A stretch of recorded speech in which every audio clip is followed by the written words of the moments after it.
Hi, I'm Aryaman. I'm Amitabh. And I'm Irshan. And we are representing Dubai College in SciComm. Our video is on the smallest thing known to man to the largest thing known to man. First up, we have a Planck length. It is the smallest unit of time and distance known to mankind.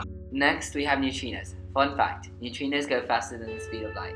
Slightly larger than neutrinos, we have photons. Believe it or not, there are photons in a vacuum.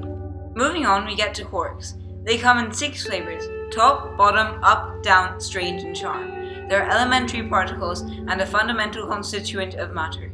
Quarks combine to form composite particles called hadrons, the most stable of which are protons and neutrons. Zooming out, we find atoms.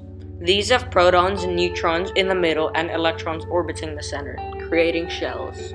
Later on, we find the code of life: deoxyribonucleic acid, also known as DNA or DNA.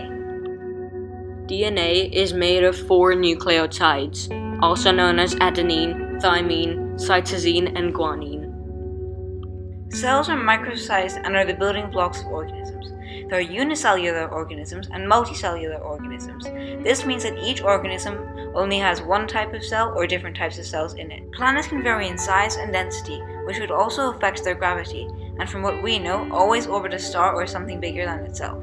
Most planets either have a liquid surface or a solid surface, but sometimes they can be made completely out of gas, just like we think Jupiter, Saturn, Uranus, and Neptune are. Stars are giant hot balls of gas. Our star is called the Sun, and its surface temperature is approximately 10,000 degrees Celsius and mainly consists of hydrogen and helium. Nebulae are clouds of gas which form into stars because of gravity. The dust particles are pulled together and then create a star. Galaxies are clusters of thousands or even millions of solar systems, and our galaxy, the Milky Way, is thought to have at least 100,000 million stars in it. This does not mean that there are 100,000 million solar systems, because there can be solar systems with 2 or 3 stars in them, also known as binary systems or ternary systems. The universe is too big to get a picture of it, so we haven't, and believe it or not, it is the biggest thing in the universe, unless of course you believe in parallel universes, in which there could be something bigger than our universe.